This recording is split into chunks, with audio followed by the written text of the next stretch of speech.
I think everyone walks around with something that you can't see. We all go through it. I don't care who you are. I don't care who you are, man. The best thing that I did was to come out and say, hey, look, I need some help.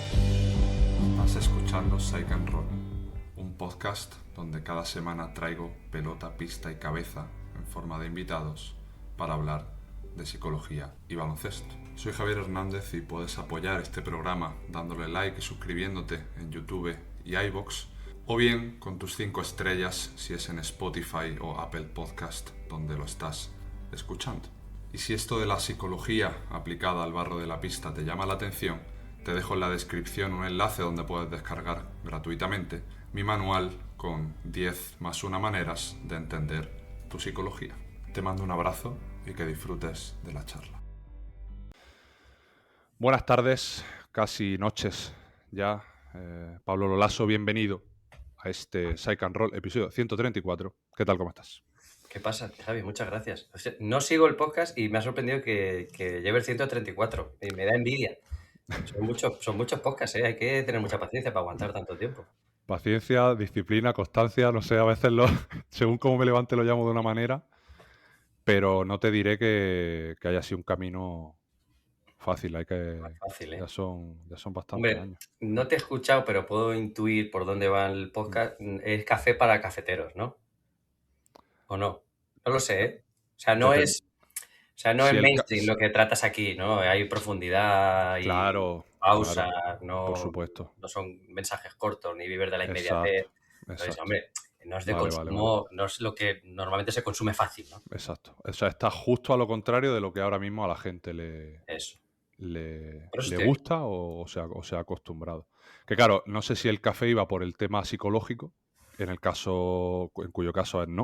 O sea, que no te voy a hablar todo el rato de psicología, pero si es a nivel de por dónde está yendo el giro de los tiempos en cuanto a atención y consumo de estímulos reposadamente, pues podríamos decir que sí, que es café para cafeteros. Pues vamos a ver por dónde me llevas con la cafeína del podcast. Que de hecho tu querido Faustino Sáez, me dijo... ¿Ha estado aquí Faust? Sí, estuvo a principio de esta temporada en el 117. De hecho, una grata conversación que por la gente que lo quiera escuchar es maravilloso. Y al final del podcast me agradeció una frase suya de estas típicas tan filosóficas y tan amables, tan bonitas que tiene. Me dijo, gracias Javi por permitirme estar en un espacio tan irreverente y tan novedoso como el de mantener una conversación. Sí. Un poco criticando es verdad que reclama esos espacios. En Colgados tenemos tenido conatos de tener espacios de hablar pausadamente, pero por lo que sea se nos va el desbarre, nos lleva por otros derroteros al final. Pero bueno, es que es otro tipo de producto, claro. Sí, al final esto es algo que esté en la medida de lo posible. Yo juego con el beneficio y el perjuicio a nivel económico de que no tengo un padrino que me promocione, entonces, pues, entre comillas, puedo hacer lo que me apetezca para lo bueno y para lo malo, y por eso estamos aquí. ¿Te gustan las cartas? Bueno, sí, a ver, por gustarme, me gusta. No soy un gran jugador de cartas. Sí que he tenido mi época de pocha, recién salido de la adolescencia. Tuve unos años que quedaba con mis colegas, antes de los móviles y de las tablets y del streaming, quedábamos específicamente para jugar a la pocha. Y cuando íbamos de vacaciones por ahí, llevábamos siempre una baraja, pero sobre todo para jugar a la pocha. Tuve mi época de póker cuando se puso de moda también, de esto que había programas en la tele y tal. Y incluso con mi familia, la tradición en la playa era cenar y jugar una partida de póker, pero hace ya bastantes años que lo tengo muy abandonado todo. Vale. Ahora juego de cartas a juegos de parejas, pongo muchas cartas en la mesa y voy descubriendo a ver si la gallina va con el gallinero, el conejo va con la madriguera. Esas cartas son las que manejo ahora. Claro. Estaba ya más para otro público, por razones obvias. Sí. Independientemente de cuál hubiera sido tu respuesta, era porque, bueno, hace poco saqué una baraja de cartas que no es ni más ni menos que 50 preguntas sobre temas relacionados con el deporte. Algunas más filosóficas, otras más directas. Entonces, mi primera pregunta, por darle también un toque de azar... ¿Está hecho por ti esto? Sí, con un compañero, con Rubén, de Somos Barullo. que bueno, sacó un proyecto de barajas de cartas para tener mejores conversaciones, un poco Me también por gusta. esto que hablábamos del giro de los tiempos, de que ya no hay espacios donde tener reflexiones y compartir intereses de manera pausada. Y un día pues le dije, como prefiero pedir perdón que permiso, le dije, oye, ¿por qué no hacemos una para baloncesto, para deporte en general? Me Oye, me dijo, gusta mucho la idea. Sabes que yo sí, no me vengo aquí a promocionar, pero yo tengo un podcast también de hombre, baloncesto y de charlas. No, lo me sé. vendría bien la baraja, porque a veces Vale, hay pues algún momento que me gustaría sacar una pregunta que no tuviera que pensarla yo y tener la baraja y puedo hablar de ti ahí, de tu amigo, barajeo, y Pues saco mira, una. como promoción me encantaría. La única mala noticia es que ahora mismo están agotadas. Bueno, mala noticia, que es buena realmente. O Qué sea, bueno. que es que la primera tirada se agotó, pero sabiendo esto, en cuanto vuelvan a salir, te haré llegar Yo te la amablemente compro, una. que yo quiero que Perfecto. ganes dinero. Entonces, no seré yo el que no lo agradezca. Y todo esto para decirte que mientras tanto estoy barajando, así que me voy a quedar Venga, con una pregunta y empezamos por la que tengo aquí delante. Claro, aquí hay un poco de azar porque hay preguntas para jugadores, para entrenadores, otras más generales. Esta en concreto dice así, si te estuvieras observando desde la grada, ¿qué cosas te gustaría ver? Aquí podemos bueno, metaforizar yo juego todavía, ¿eh? Ah, vale, pues entonces, iba a metaforizar la grada como si te estuviera observando desde fuera, como padre, como comunicador, como persona. Si te pero vamos, si te lo quieres llevar al baloncesto, Bueno, como tú eres quieras, libre. ¿no? Haz tú la pregunta oriéntala para donde A tú ver, quieras. yo vengo aquí a hablar con la persona, entonces prefiero que lo hagas desde un punto de vista más, bueno, de tu día a día, de si te gusta ahora mismo el Pablo Lolaso, el Miguel Sánchez que ves desde fuera. Vale, pero no jugando a baloncesto.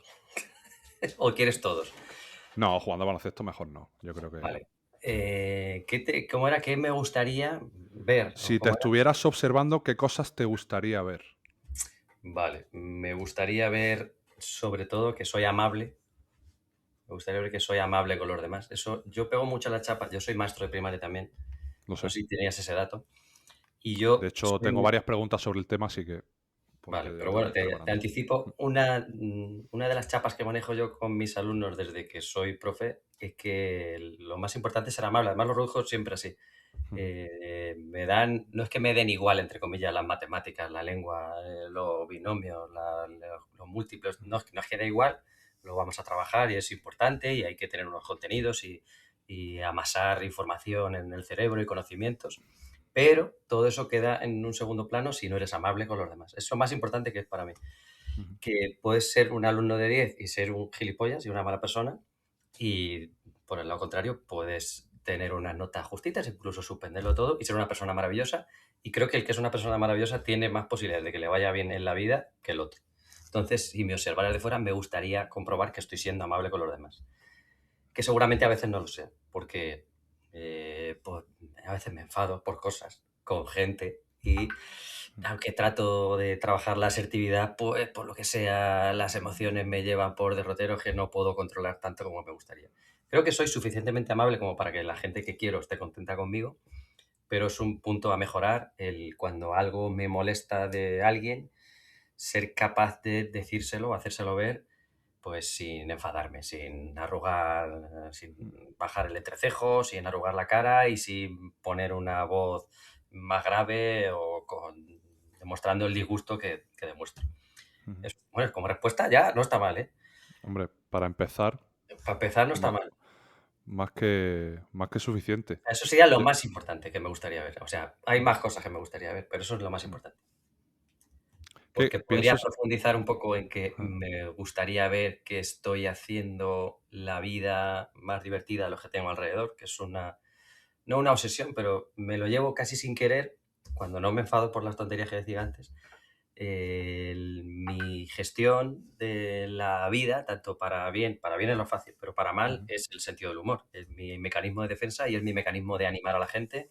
Si has podido tener un disgusto muy grande o un drama, ya sea un cáncer o que se te ha muerto alguien cercano, que yo, con la gente con la que tengo confianza, lo primero que voy a hacer es una broma para intentar rebajar la tensión, romper el hielo y desdramatizar algo por dramático que sea. Y esto es cierto y hay mucha gente cuando hago algún chiste de humor negro o bordeo la línea de los límites del humor, hay mucha gente, cuando digo gente es las redes, ya sabes, que me lo achaca de eso, cuando se muera tu padre no lo harás, o ojalá te pase no sé qué. Digo, pues que seguramente cuando tenga yo una desgracia, seguramente yo sea el primero que bromee, tanto con personas ajenas como si tengo yo algo grave conmigo mismo. Entonces eso sí me gustaría que desde fuera, y eso sí que estoy convencido que se me da bastante bien, el alegrar la vida a los que tengo alrededor. Si revisas tu pasado, ¿te identificas siempre con esos mecanismos, tendencias de tu personalidad? Sí, la verdad que sí. Desde bien pequeñito, el humor ha sido mi mecanismo de defensa. Mira, desde el colegio yo era el típico, sin generalizar, pero bueno, no me gusta lo de típico, pero bueno, para que nos entendamos.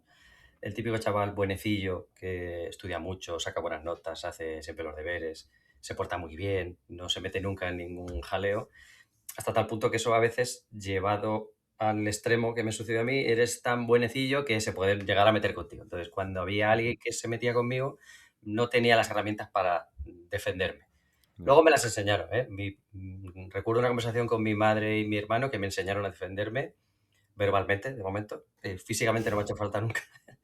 Y aprendí medio a defenderme. Creo que ahora me puedo defender. Pero mi mecanismo de defensa, volviendo a eso, era ganarme a la gente de la clase, ya sé, ganarme incluso a los malotes, a los que se metían con los demás, con mi sentido del humor. Entonces, como ya haces gracia, no se van a meter tanto contigo porque no te ven como alguien. No vas a ser de los guay ni vas a ser de los populares, por así decirlo. Hablamos de los 80-90, que no estamos en el 2020, es otro contexto. Y no lo hacía a propósito, evidentemente. Esto no partía de una reflexión yo con 10 años de, pues mira, a ver, voy a empezar a intentar hacer gracia a este porque si hago gracia no se va a meter conmigo. No, pero me salía de forma natural. El hacer gracia era mi manera de caer bien a la gente que podía ser peligrosa. Y me ha ido bien así. ¿Y en qué momento confluye esta habilidad con... O sea, he leído mucho y he visto mucho sobre tu proceso de generar lo que empezó siendo una cuenta parodia y lo que ahora mismo es tu alter ego, en tus palabras, del cual te aprovechas porque dices que tu nombre es, bueno, Aburrido. es algo que es aburrido, exactamente, lo cual te viene al pelo, pero vamos, o a lo mejor no lo he leído yo o es verdad que no has profundizado tanto las veces que te he escuchado, el momento de decidir abrirte esa cuenta y empezar a depositar ese humor ahí, ¿cómo fue ese proceso de decir, oye, creo que esto es algo que me gustaría explotar desde la perspectiva más puramente genuina de disfrutar del tiempo que invierto en esta red? Me gustaría que hubiera algún proceso detrás, porque así se podría mecanizar y yo podría explicar a otra gente el mecanismo para que te vaya bien, porque se puede interpretar que de una cuenta parodia en Twitter en 2011-2012, ahora que me puedes poner el apelativo de escritor, no sé si colaborador de programas y bueno, como lo queramos llamar, bueno, hay un cierto crecimiento y me ha venido bien para ganarme, no la vida al 100%, pero sí, bueno, hago cosas. No sé cómo explicarlo, tú me entiendes. No, pero no hay un mecanismo detrás ni hay un proceso. Hay un chaval, bueno, un joven de 20 y tantos años, aburrido, al que le gusta Internet desde los comienzos. O sea, mis padres ya fueron de los que pusieron Internet antes del año 2000. O sea, yo ya estaba bicheando por ahí, de los que escribió mucho en el foro ACB y donde me curtí mucho ahí. Y luego, cuando iban saliendo redes sociales, yo me iba apuntando a todas por probar. Yo tenía mi cuenta personal y luego estaban de moda las parodias y dije, bueno, pues yo veo a este señor parodiable y lo hice sin mayor pretensión que poner 3 o 4 cosas graciosas y a lo mejor luego lo abandonaría. Lo que pasa es que, volviendo a lo que decía del humor, pues como hacía gracia y yo seguía poniendo cosas y seguía viendo una cantidad de gente que le hacía gracia, que iba creciendo, pues continué, pero sin mayores pretensiones y todo ha ido sucediendo de manera natural, he ido dando pasos de manera natural. Digo, tenía un poco el meme el capítulo de Los Simpsons de Bart y lo tuyo, porque cada vez que te escucho hablar del proceso dices lo de forma natural, que es algo que me gusta, porque es la realidad, que a veces buscamos explicaciones y argumentos para tener claro cómo cierta persona ha llegado a según qué estadio de su vida. Claro. Y a veces es una acumulación de sucesos que, como bien dice mi amigo entrenador J. Cuspinera, luego conectamos los puntos siempre a posteriori. Pero Claro. durante el camino es muy complicado hacerlo. Pero ahora sí que hay gente que se crea redes sociales con un propósito y con un fin, y voy a hacer esto y con Sí. esta periodicidad y voy a subir este contenido y me voy a centrar en este target, pensando en que eso me va a repercutir en crearme una marca personal y luego tener unos ciertos beneficios. Yo no ha sido así. Me han ido viniendo esas cosas, pero sin pensarlo. Seguramente si en algún momento me hubiera parado a mecanizarlo, me habría ido mucho mejor incluso. O peor, no lo sé. No lo sé. Eso es. El caso El es caso que es que me ha ido estás bien donde estás. así. He Exacto. ido pudiendo compaginar todo esto con mi vida laboral real, que es la de ser maestro, Ujú. con mi crecimiento como persona teniendo familia, y estoy cómoda así. ¿Podría haberme en 2020 hecho un canal de Twitch como 1000 personas que se hicieron un canal de Twitch? Podría. ¿Me podría haber ganado la vida bien con eso? Pues a lo mejor sí. A lo mejor era una posibilidad que ahí me hubiera parado. Que tuve alguna conversación con alguna empresa de estas de representación para ver si podía Hostia. crear algún tipo de contenido periódico en YouTube y Ujú. como streamer y tal. Pero pues no lo terminé de ver, pero seguramente hubiera salido bien, porque no había, ahora lo miro en perspectiva y estaba como todo el mundo, y era como, pero no había mucha gente haciendo eso. Entonces era buen momento, hubiera sido aprovechar el nicho de cosas que luego vinieron después y podía haber ido bien. Pero Ya. tampoco me arrepiento, porque no me gusta tampoco esa vida y me gusta la que tengo ahora. Ujú. O sea, ¿en algún momento llegaste a plantearte el dejar tu trabajo de profesor Ese para es el problema, que focalizarte en nunca eso? me lo he planteado. Entonces, todo lo que siempre he hecho ha sido tratando de compaginarlo, Ujú. porque no me lo planteo. Primero porque, claro, yo cuando estudio una posición durante muchos años para sacarme una plaza de profe, es porque eso es lo que yo quiero ser. Y yo, Mm. mi decisión de futuro, y no es un capricho. O sea, no he hecho un currículum y me han contratado. No, no, yo estuve estudiando durante 8 años. Me presenté en 2009, luego me pilló la crisis en el 11, en el 13 y en el 15, donde era imposible sacársela, pero yo tenía que seguir ahí machacando. Y cuando ya lo conseguí en el 17, era como para decir en el 20, bueno, pues ahora ya me voy a otra cosa. Ni me parecía ético ni coherente conmigo mismo, después de todo el esfuerzo por conseguirlo, decir, no, pues ahora lo voy a apartar y me voy a esto que acaba de surgir aquí y es una especie de moda. Entonces, como nunca me he planteado dejar la docencia, es muy difícil compaginarlo con lo demás. Máxime cuando a partir del año siguiente, en el 18, empecé ya a tener hijos. Entonces siempre, pues me ha venido bien tener ese suelo de ser profe y esas tardes de tener que encargarme de hijos para no meterme en más marrones. De los que ya tengo bastante. O sea, que te sacaste tu plaza estando ya en Colgado. Sí, sí, sí, sí. Hostia, no sabía. Exactamente. Yo recuerdo los ánimos sobre todo de Toñín. Recuerdo a Toñín, que era el que estaba más pendiente de mí y animarme para que me la sacara. Pero sí, lo compaginaba. Y yo era ya profe, era interino desde el 2011. He compaginado lo de ser interino con salir en Colgados y seguir estudiando. Pero sí, sí. Y tuitear. Y tuitear, claro. Sí, sí, sí. Eso Como un casi poco nunca lo dejo. mecanismo de escape, ¿no? Es como el gimnasio para otra gente, pero Sí, en sí, tu sí. caso. Oxígeno para el cerebro, ¿no? Un poco de humor, que también es Sí, cada vez menos, porque es interesante. verdad que sí que percibo ese cambio en la red social. No tanto de el ruido que hay, que siempre ha estado ahí, sino que ahora, como la pestaña que manda es la de para ti y lo que decide, lo que se enseña es el algoritmo y no es la gente que viene a tu perfil o la gente que se le ordena los mensajes por orden cronológico, y yo, que soy menos follonero que antes, pues ahora las cosas que pongo pues se suelen perder.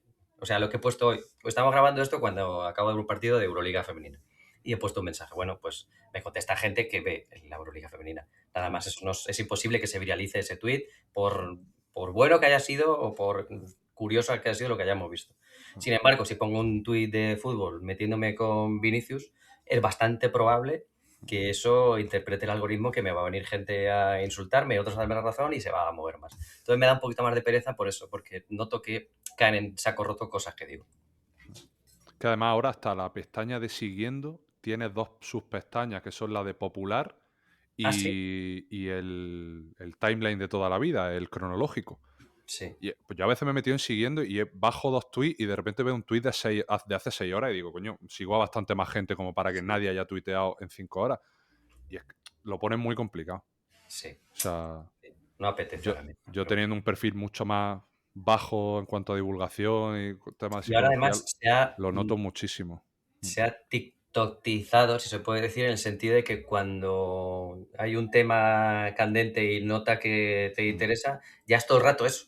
Y tampoco me gusta eso, porque a mí una cosa que me gustaba de Twitter era informarte un poco de todo. Sí. Y pinchas y haces así un poquito de scroll Mm. y una situación, o sea, una foto del panorama te puedes hacer. Ahora, como haya un tema, ya es Ya. todo ese tema y el resto se obvia bastante. O sea, tu relación con la red, imagino que ha cambiado ya a una perspectiva más de uso puntual, alguna reflexión que otra con colgado y Sí, no casi más demasiado más, ¿no? el Instagram sí que lo uso bastante y sí Mm. que noto que hay un trato o se puede tener un trato cercano con la gente que te sigue, porque la gente en Instagram, por lo que sea, no me viene a insultar nunca, no sé por qué. Y en Twitter Ya. sí, eso es curioso, pueden estar en los dólares. Y como tiene el tema de que subes algo y te pueden mandar un mensaje privado y hablas con quien te interesa o no, me gusta. Y me gusta hablar con la gente bien de cosas que puedan surgir.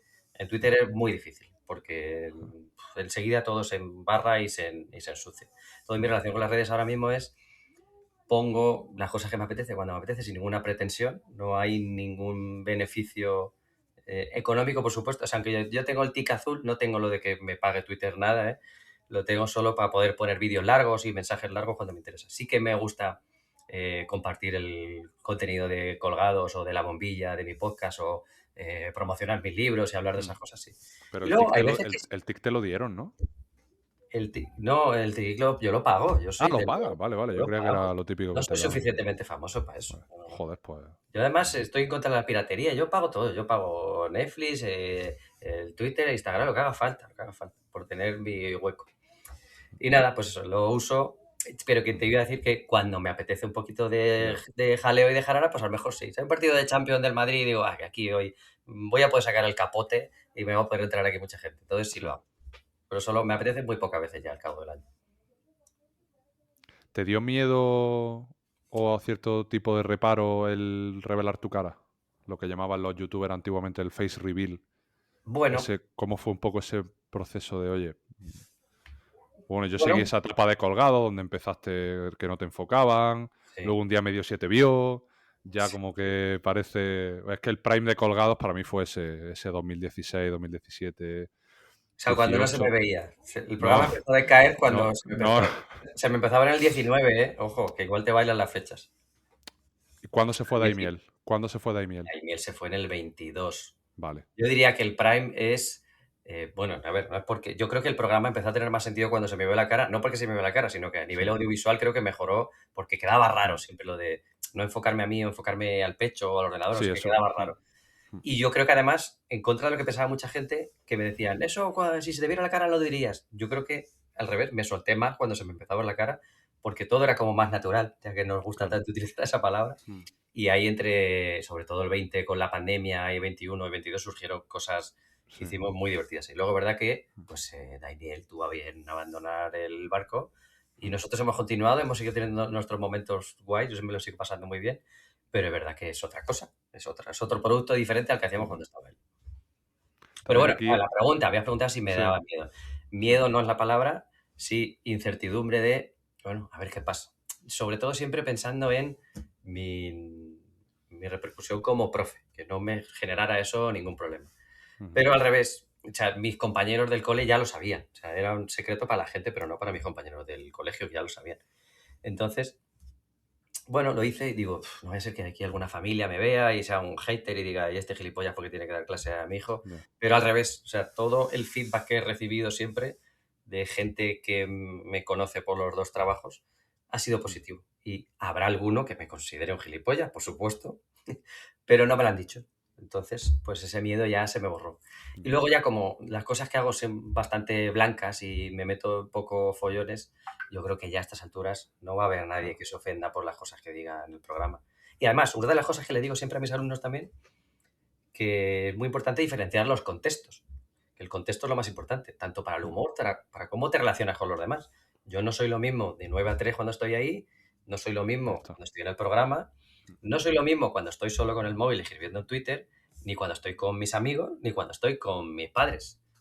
El lenguaje y el contexto es diferente. Soy siempre yo, pero no siempre me expreso de la misma manera ni con las mismas palabras. A colación que cuando dicen alguna palabrota. Y yo les digo, si yo digo palabrotas también, pero no las digo aquí en el colegio. O sea, yo no me puedo venir aquí a expresar con palabrotas y vosotros tampoco. Cuando estéis en el parque, entre vosotros, hablar como os dé la gana y sentidos libres de utilizar el lenguaje como queráis. Aquí no. Y yo no utilizo el mismo lenguaje ni con ellos, ni con mis hijos, ni en las redes, ni en mis libros, ni en el programa. Y es difícil de entender el contexto. Igual que los chistes. Ese chiste no irías a hacerlo. Por ejemplo, se murió Mutombo. No sé si igual lo viste. Se murió Dikembe Mutombo. Y yo dije, además se me ocurrió a mí, yo que considero que es objetivamente gracioso. Dije, ha muerto Dikembe Mutombo. Ahora le van a llamar Dikembe Mutumba. Bueno, vale, subimos el clip a todo. A mí, yo lo vi y dije, joder, es gracioso. A mí me hace gracia. Porque a mí me hace gracia el humor negro. ¿Eso no irías a decírselo a la familia de Mutombo ante la autoridad? Claro que no, evidentemente que no. Pero yo estoy aquí en España, estoy haciendo un programa que mezcla baloncesto y humor, y yo creo que empasta bien el chiste, donde lo estoy diciendo, y para el público que lo estoy diciendo. Evidentemente que no voy al tanatorio a la familia de Mutombo a hacerle ese chiste. No lo iban a entender, aunque lo dijera, pero no iba a hacerlo, porque el contexto es muy importante.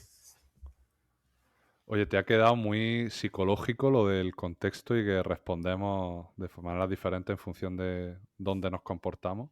Sí, me ha ¿no? sonado muy a proceso terapéutico vivido y experimentado por ti. Bueno, pues a lo mejor, pero yo aprendo cosas y a veces no sé cómo las he aprendido. Yo estaba en terapia un par de años y cuando acababa las sesiones me iba a casa y digo, no sé si estoy aprendiendo algo, no sé si se me está quedando en la cabeza lo que me están diciendo, pero debe ser que a nivel interno sí que se me estaban quedando las cosas. Pero me preguntaba a mi chica, ¿qué tal? ¿Qué has hablado hoy? Y digo, eran tantas cosas que no sabía lo que había pasado. Ya. Pero creo que sí, o sea, creo que no, sí que me sirvió. Creo que tengo más herramientas que antes de ir. A lo mejor, bueno, responde a eso, esta reflexión que he hecho sobre el contexto. ¿Fue el crear la bombilla un objetivo terapéutico? Por eso de exponerte al 1 contra 1 que has mencionado alguna vez.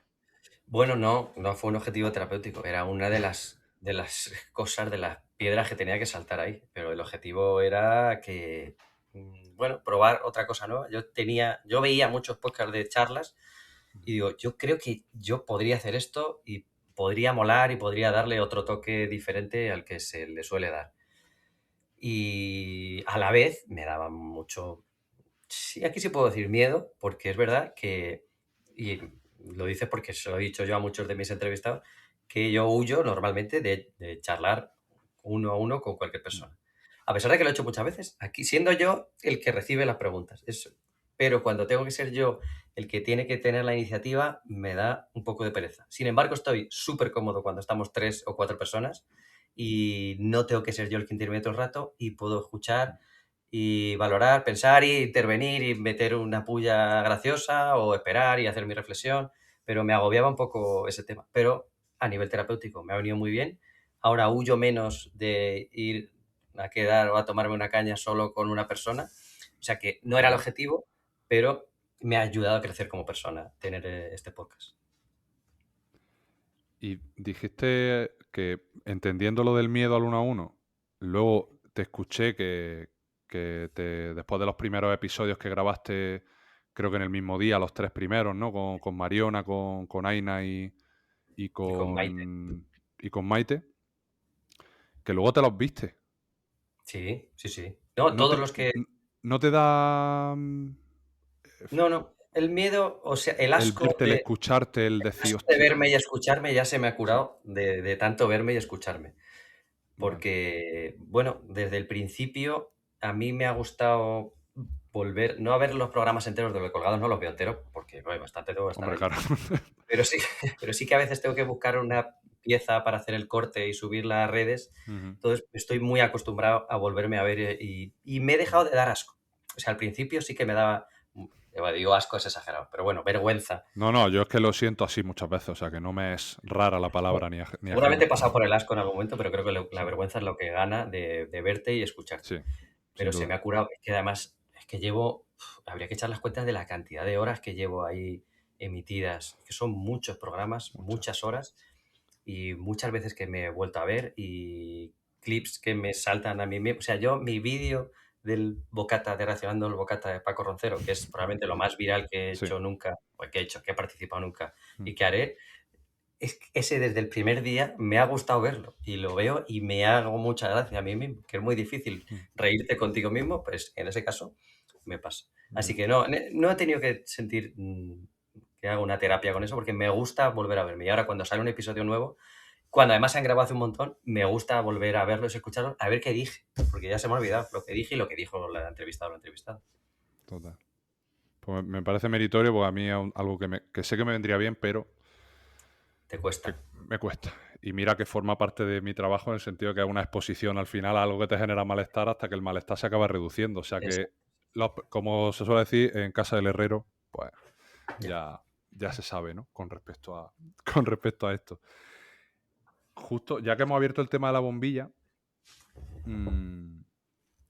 te quería preguntar por las diferencias comunicativas, o sea, habiendo llevado a chicos y a chicas, jugadores y jugadoras.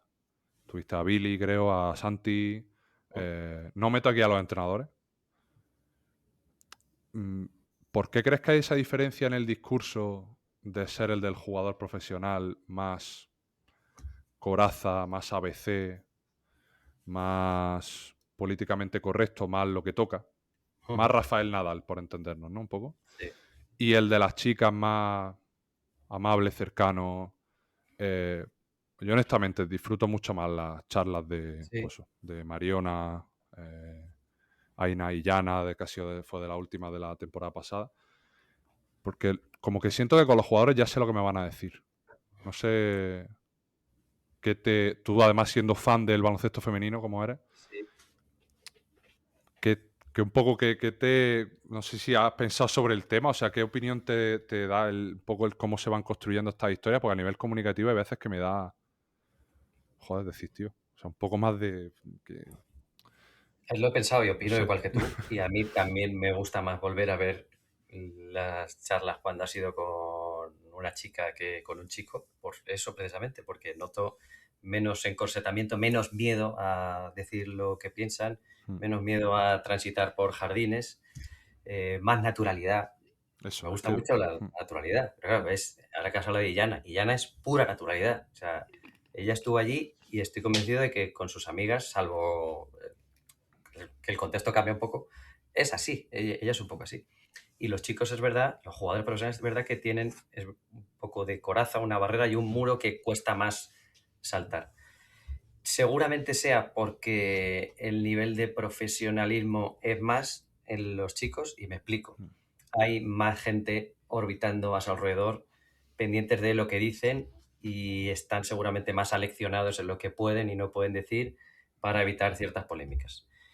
Por ejemplo, y esto no es de la bombilla, que nos pasa en Colgados. Cuando queremos tener a un invitado, hay que hablar con el jefe de prensa, te tiene que dar permiso, tiene que hacerse todo como muy formal. Y a veces oye, va, pero no le preguntes sobre no sé qué, o intenta que no... Bueno, ya sabes. Con las chicas a veces ni siquiera hace falta pasar por el jefe de prensa, las escribes a ellas directamente, te contestan y vienen. Por ejemplo, cuando estuvimos en la Final Six el año pasado, que estuvimos Noelia Iturriaga y yo, siempre teníamos una chica que nos acompañaba, que fue Mariona Ortiz. Mariona Ortiz, la putísima Mariona Ortiz allí con nosotros. Y eso se gestionó yo mandándole un WhatsApp a Mariona Ortiz diciéndole, oye, ¿te apetece estar con nosotros aquí comentando las semifinales de la Final Six? Sí, ya está. No hubo que pasar por ni prensa de Zaragoza ni nada. También porque, claro, el producto de las chicas se ve menos. Aunque podíamos debatir de los números, pero bueno, se vende menos. Vamos a decir que se vende menos. Hay menos dinero en juego. Entonces, ellas también tienen muchas más ganas de mostrarse, de que se las vea, de que se hable de ellas, de ver que mola lo que están haciendo. Entonces, reman más a favor. Los chicos es como que tienen un producto que está tan establecido, que no está en crecimiento, de hecho que está así un poco estancado, que a veces no se dan cuenta que seguramente uno de los motivos es ese, que no quieren líos, tratan de evitar la exposición porque a veces se va a malinterpretar y luego les pitan no sé dónde, o luego, bueno, pues eso yo Twitter. creo que Bueno, por ejemplo, claro, la posición es mayor, eso es cierto. Sin embargo, en defensa de uno de los chicos de las entrevistas, he de decir que me sorprendió muy positivamente Billy Hernán Gómez, al que le puse preguntas comprometidas Mm. y no solo no las esquivó, sino que se metió en los jardines y le dio igual, lo cual le honra. Pero otros es verdad que se nota que hay alguien por ahí que les ha dicho no hables tanto de esto o intenta no meterte por ahí. Y luego eso también me condiciona a mí, que lo sé, y yo también estoy un poco más tenso y me meto en la rueda de tensión de si no le toques este tema porque a ver si vas a molestar a no sé quién y esto va a impedir que luego me dejen entrevistar a este otro.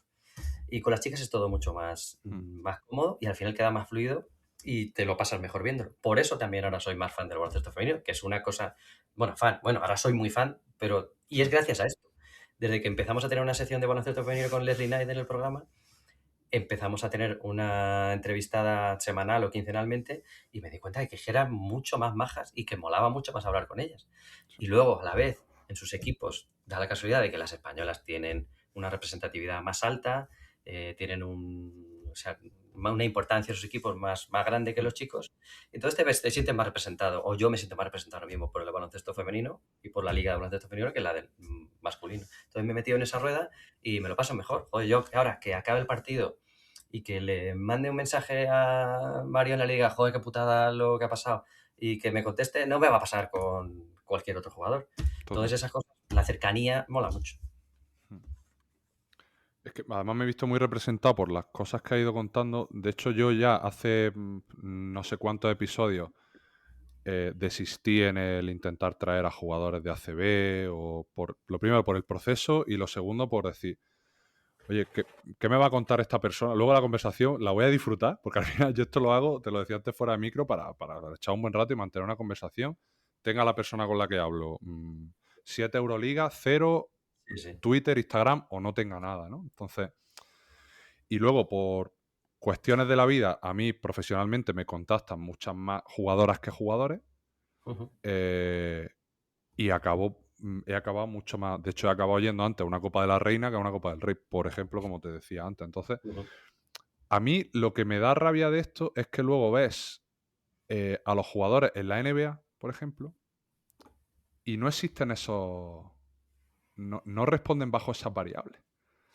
Van a podcast, hablan de las cuestiones psicológicas sin ningún tipo de pudor, se exponen a los análisis tácticos de. Dan opiniones políticas. Dan opiniones políticas, que de hecho me gustó. ¿Viste lo de Wembanyama? De no sé si fue anoche, hace 2 noches. Bueno, le preguntaron por todo esto de lo de Minnesota, del civil que asesinaron a punta de pistola en la calle.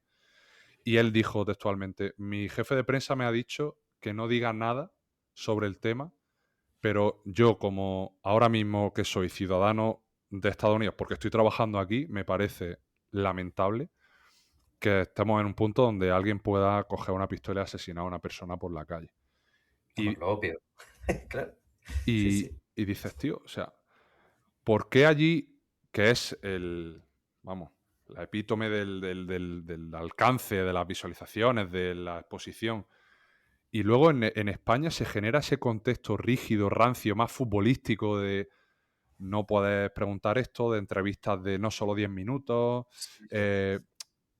Yo creo que, como tú has dicho antes, se hacen un flaco favor a la marca. Mira, y a los propios jugadores como personas y con esa cercanía que al final no sientes con esa gente. Mira, lo que dices del fútbol seguramente es porque los dejes son del fútbol y como el fútbol lo domina todo, parece que hay que hacer lo que hacen ellos, que es lo que funciona. Pero es que como justo Faust, que hablamos de él, no sé si hemos hablado dentro del programa. Sí, ha sido al principio, ha sido dentro del principio, sí. Justo en el programa de esta semana de Colgados hablábamos de la Euroliga y la Champions y decía que es que el fútbol lo aguanta todo. O sea, no te puedes comparar con el fútbol, porque el fútbol lo va a aguantar todo. Y si en Corseta, si no habla ningún jugador, da igual, el fútbol se va a seguir viendo. Entonces no te puedes comparar con eso. Te tienes que comparar con otros productos en los que se venda de otra manera. O sea, el baloncesto no puede ser hermético y no puede ser que los jugadores no sepamos ni el timbre de voz que tienen en ningún momento, porque no pasan por ningún programa y es muy difícil que den entrevistas. Hay que fijarse, yo creo que lo que dices de la NBA, porque la NBA tiene otras normas. O sea, porque en la propia concepción de la NBA está que eso sea así y que sean más aperturistas al público porque tienen otra concepción del espectáculo. Nosotros, claro, como somos muy puristas, no vaya a ser que den una charla y digan una cosa que les vaya a despistar para el siguiente partido. Pero claro, no sé, en algún momento alguien se podrá reflexionar de que esto no es bueno para el producto y que es un producto. Producto en el sentido de que alguien tiene que pagar para que eso se sustente ahí. Si no el producto, pues alguien dejará de poner la pasta en algún momento y desaparecerá. Ojalá, vamos, que llegue al punto de que se planteen eso, porque vamos, es que no. Ya no porque me concierne a mí de manera directa, porque me encantaría tener programas charlando como estamos haciendo tú y yo con ellos, sino porque creo que se hacen a ellos mismos a nivel de marca personal, de exposición, de cercanía, se hacen un flaco favor, pero en esta línea, volviendo al tema baloncesto femenino masculino, te quería preguntar, tú le preguntaste a Miguel Méndez por su opinión de las diferencias. A mí me gustaría saber qué opinas tú. Esa pregunta fue muy buena. Estoy muy orgulloso de atreverme a hacérsela y estoy muy orgulloso y muy contento de que Miguel la contestara con sinceridad y no la rehuyera, porque es muy buena respuesta. Puede ser un poco polémica, pero es que la argumentó muy bien, la verdad. La verdad que no me gusta el concepto, son dos deportes diferentes. Eso no me gusta, no se lo compro a Miguel. Por ahí quería ir. Pero no consideré que esa charla con él fuera el momento de yo... O sea, yo creo que en el podcast se viene a escuchar a Miguel, no se me viene a escuchar a mí. Yo le pregunto a él y él dio su opinión. Yo creo que no soy Ana Pastor, ni tengo a yo un político al que tengo que hacer la repregunta. Ni soy periodista, además, tampoco. Venimos a charlar, yo creo que la gente esté cómoda. Él lo explicó así, pero yo no considero que sean deportes diferentes, si bien las diferencias que expuso son reales, claro, es cierto, que le explicaba que el femenino no se juega tanto en el plano aéreo, lo cual cambia mucho la manera de jugar. Porque, claro, pues ya condiciona, las defensas son diferentes y los ataques pueden ser diferentes en base a eso. O sea, hay diferencias físicas evidentes.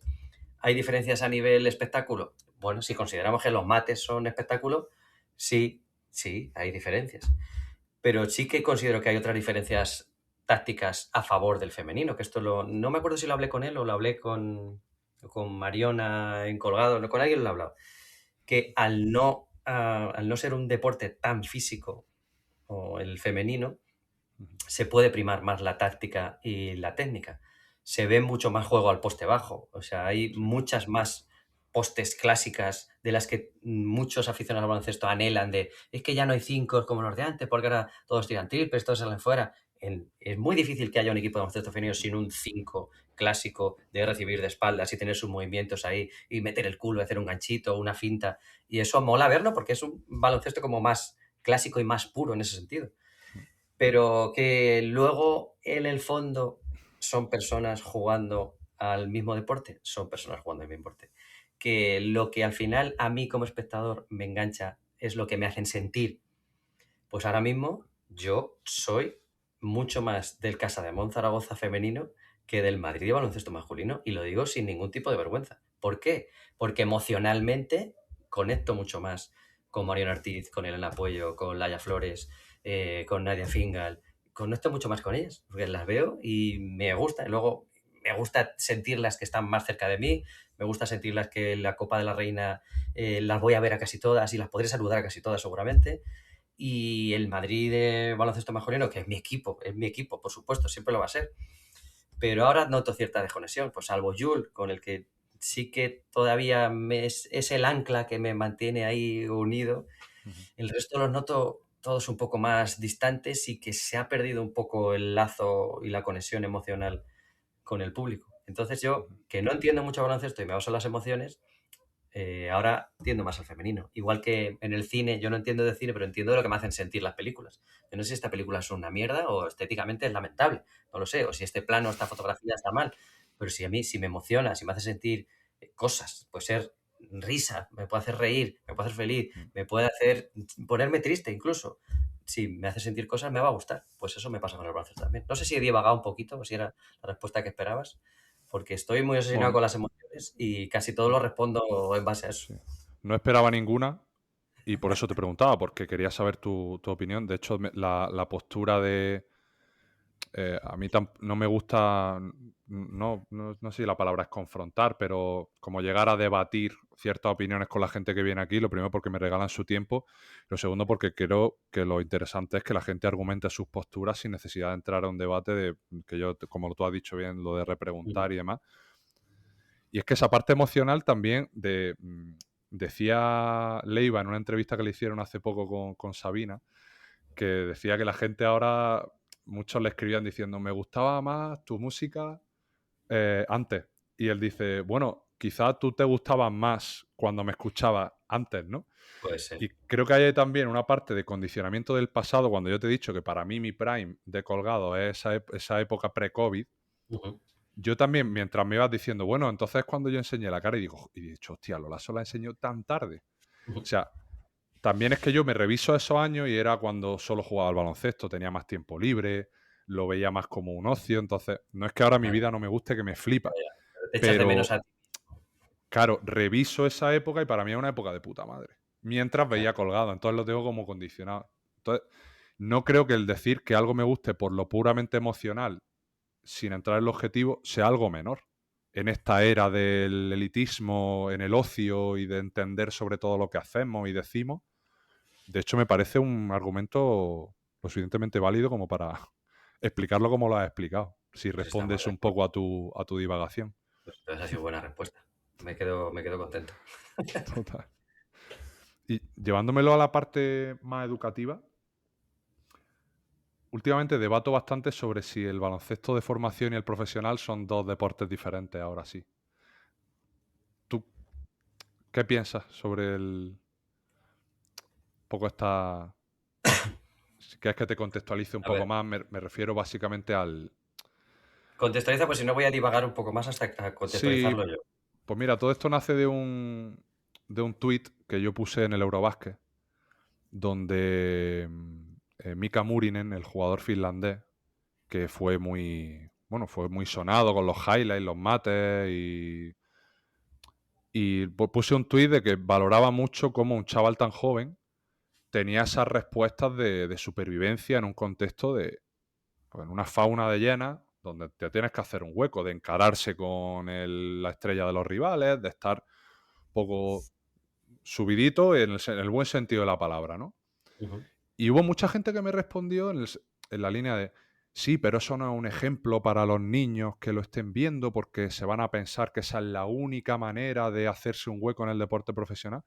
Y un día llegué a la conclusión y digo, oye, pero ¿por qué conectamos esto como una respuesta que los jugadores en formación deban Sí, eso es cierto. de ejecutar, ¿no? Entonces, a raíz de ahí, en el podcast esta temporada, muchos entrenadores de formación se lo pregunto y hay muchos que dicen que efectivamente puede ser a veces una conexión, errónea y apresurada, puesto que solo llegan unos pocos y que no tiene por qué responder el baloncesto de formación bajo las mismas variables que el profesional.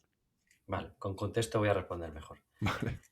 Por si no hubiera divagado por otros lados. Sí, es que la pregunta es bastante amplia. Me pasa, bueno, yo he sido también entrenador de formación, si te vale.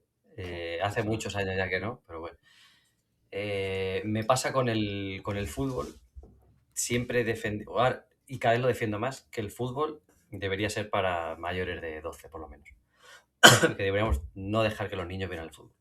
Primero para que podamos verlo tranquilos y que deje de ser un ejemplo y dejar de meter esa presión a los jugadores es que tenéis que ser un ejemplo para los chavales. Que es verdad que no tienen por qué ser un ejemplo. Pienso en Lamine ahora. Voy a divagar, lo siento, pero bueno, meto a Lamine. Bueno, Lamine es un chaval de 19 años que es verdad que hay muchos chavales que le quieren emular, pero no tienen la culpa de que le quieran emular. A lo mejor la culpa es nuestra de que les ponemos a los chavales cosas que no tienen que ver. A lo mejor hay que ponerles otros contenidos y que quieran emular otras cosas. Eso por un lado. Entonces yo siempre he defendido eso para el fútbol, pero he defendido lo contrario para el baloncesto, porque me he querido salvaguardar en que somos diferentes y que el baloncesto sí que de verdad es un buen producto para todos los públicos y que deberíamos poder ir con las familias a verlo y a disfrutarlo sin que vean nada que luego no sea exportable para su vida, puede ser baloncestística o no.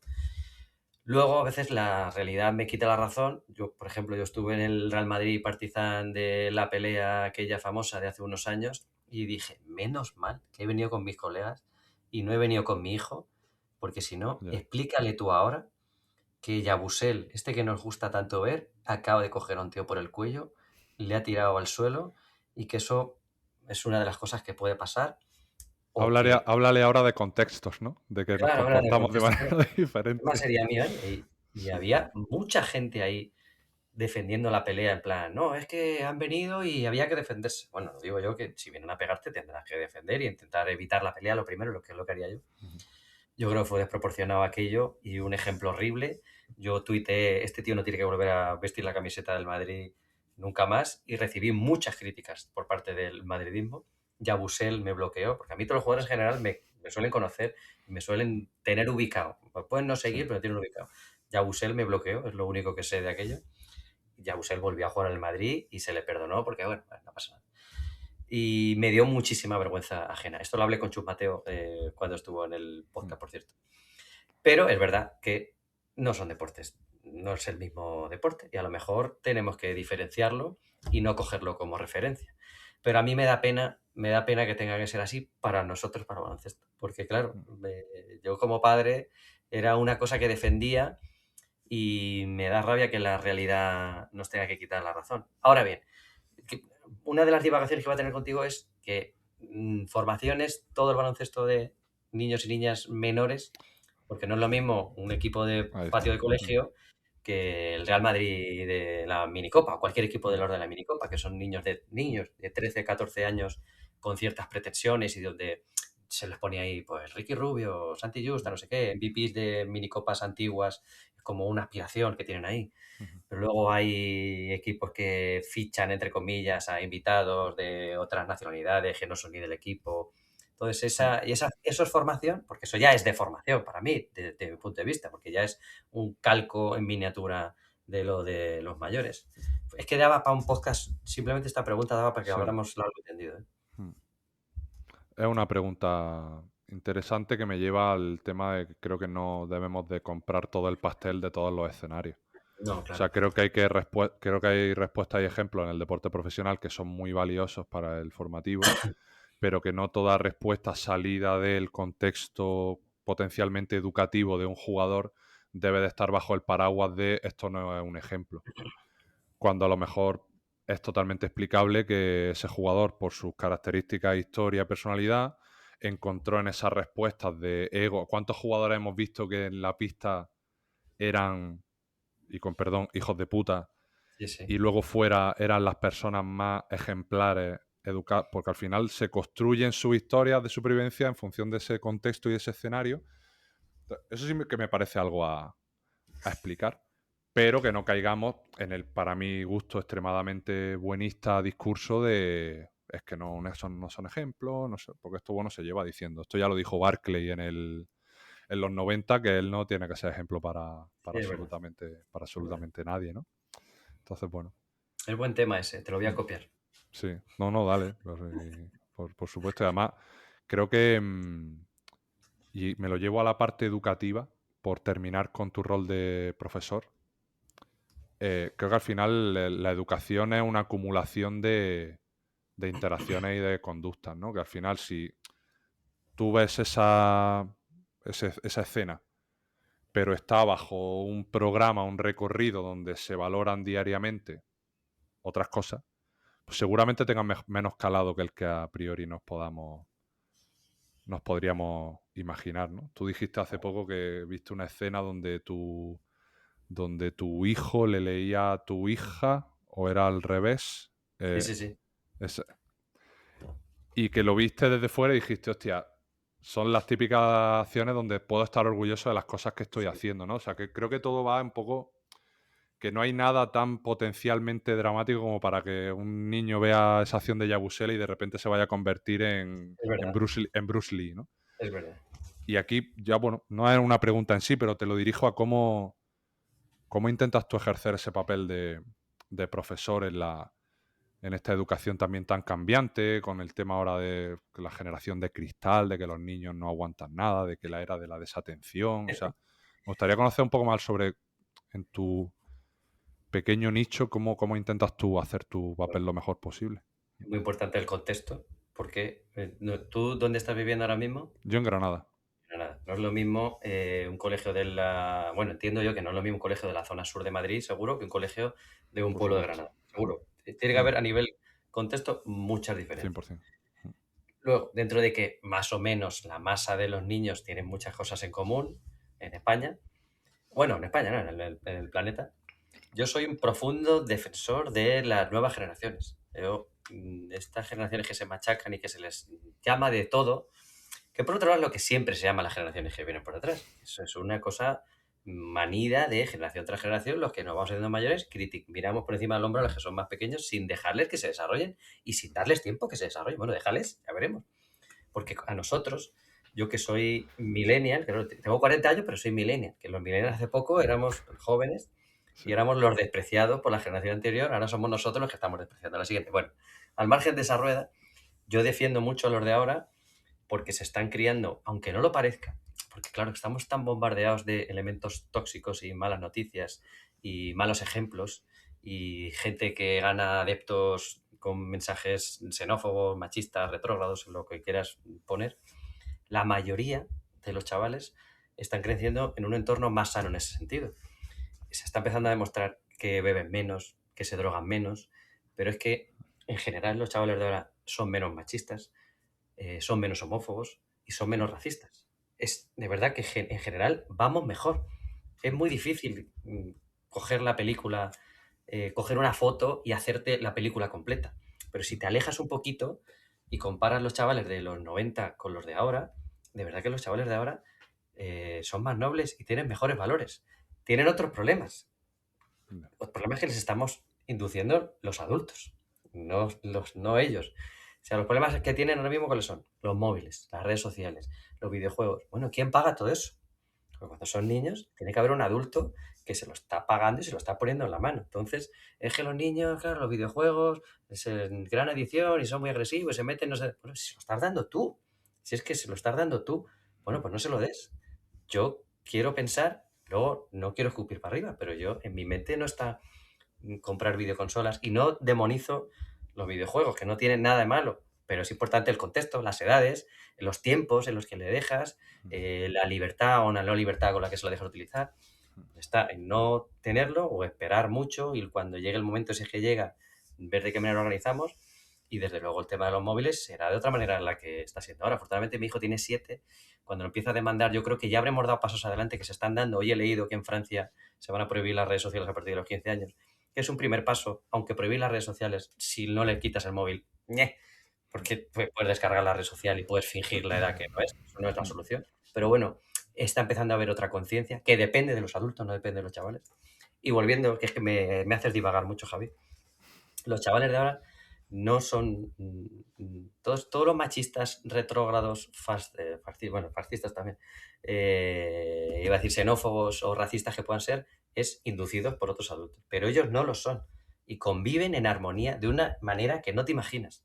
Y los problemas y conflictos que tienen son los problemas habituales entre niños. Da igual los colores, las razas y los géneros. Son los problemas que surgen de te he pillado y no te la has ligado, o me has hecho falta y no se ha pitado, o te has colado en la fila. Esos son los problemas de los niños, no tienen otros.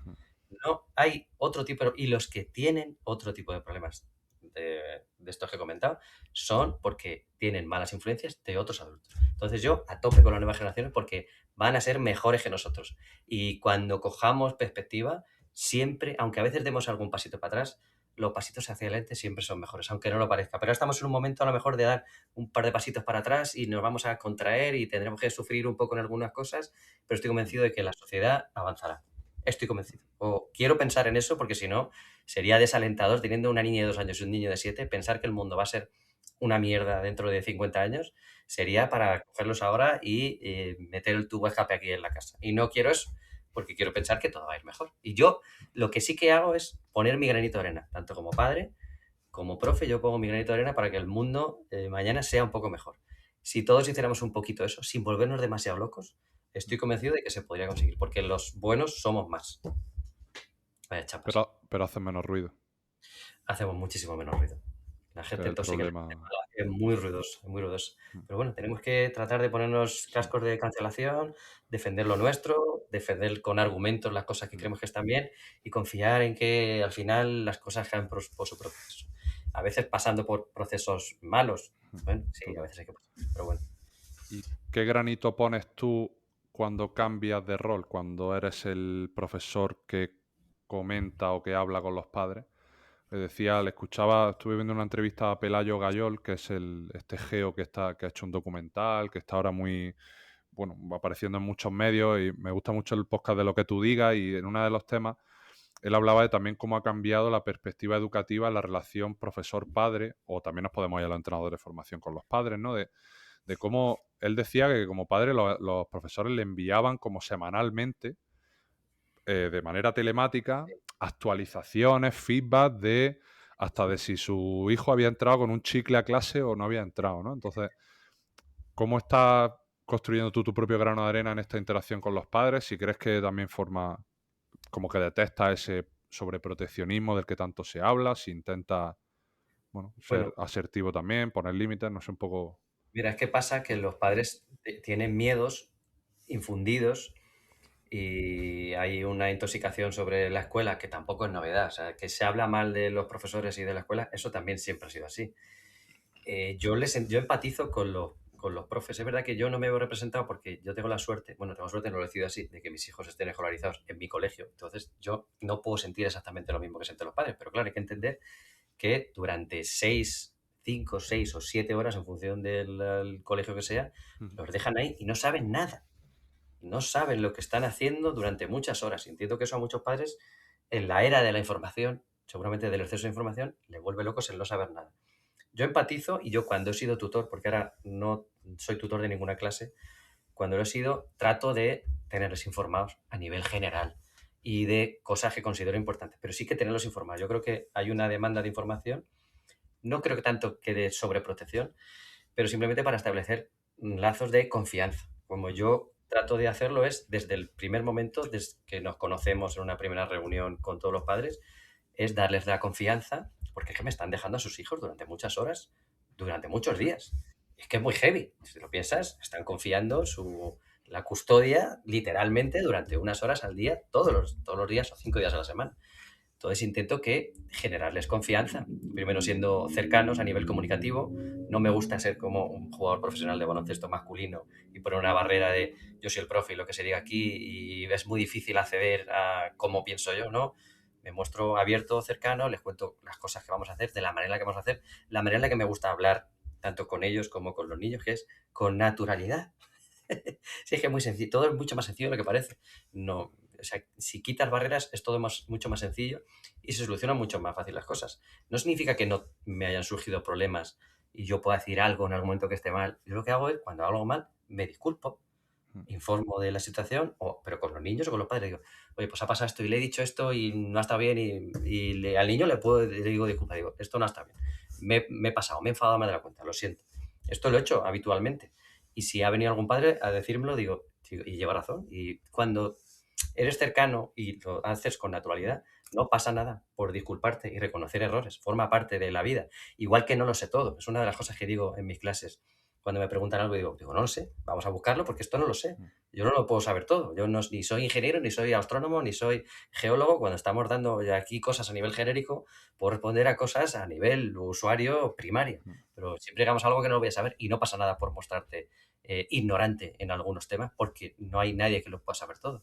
Entonces, bueno, eso es un cómputo general de todas las cosas que hago, pero al final la clave es ser amable y cerramos el círculo, pues como empezamos la entrevista. Total. Si te notas que eres amable, que eres cercano, que eres cariñoso, que tienes sentido del humor. Yo trato de en las reuniones hacerles reír en algún momento, porque aparte de ser mi mecanismo de defensa, el mi mecanismo de decir, bueno, pues no puede tener mal fondo. A lo mejor algunos se va diciendo, es un gilipollas porque ha hecho este chiste, que en este momento no lo he entendido, puede ser, pero en general la gente lo valora y me ha ido muy bien hasta ahora siendo así. Sobre todo también, y cierro con una reflexión que he sacado a raíz de escucharte en intervenciones anteriores, de manera recurrente ese mantra de forma natural, ¿no?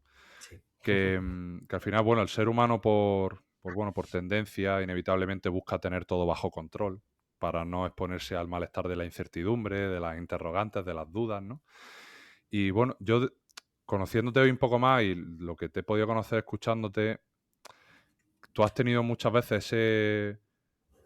Cuando haces cosas pasan cosas. Cuando te he escuchado hablas, por ejemplo, de tu proceso de escribir un libro, de cómo te iban saliendo ideas mientras lo escribías, aunque a priori no las tuvieras, de cómo te tirabas a la piscina pues cuando le escribiste a Mirotic para ver el Chicago Bulls contra Brooklyn, cuando el germen de lo que fue Colgados de escribirle cuando era todavía Saloncitu, ¿no? Que escribiste para participar, al final, ¿no? Entonces, yo ese mantra tuyo de manera natural lo etiqueto como el proceso de hacer y ya ir viendo para luego sacar conclusiones. Y la casualidad es que mientras me preparaba este programa, leí una frase de Ignatius en Twitter que decía que el drama de la sociedad actual es que nos desvivimos por vivir. Que es como que intentamos tener todo tanto bajo control, ser felices, productivos, optimizar, que al final acabamos pues, con un desgaste que dice, hostia, para esto estoy viviendo, ¿no? Entonces, bueno, he intentado cerrar el círculo un poco con esta reflexión que no quería que se quedara en el tintero porque, bueno, porque me había quedado muy bonita. O no sé si así se habrá percibido sobre tu historia. Pero estoy en esa, sí, es acertada esa reflexión. Pero sí que es verdad que soy de hacer cosas y dejarlas y a ver qué tal salen, pero hay un porcentaje muy amplio de cosas que tengo que tener bajo control y eso es, parafraseando a mi amigo Faust, la molicie que me aplasta. Es a las 7:15 tengo que estar empezando a duchar a los niños, tengo que tener la cena medio preparada, a las 8 tengo que empezar a acostar, porque si no luego les va a costar más y yo necesito este ratito luego para poder estar aquí charlando contigo. Es verdad que me dejo llevar en otros asuntos, o sea, yo voy a la bombilla y tengo 3 o 4 cosas que quiero sacar. No 3 o 4 no, tengo ciertas cosas que quiero sacar, pero allí me dejo llevar y hablamos tranquilamente. Al programa de Colgados voy y a veces no he visto ni un partido. De la liga que voy a comentar no he visto ni un partido, pero voy con la tranquilidad de que va a surgir todo bien.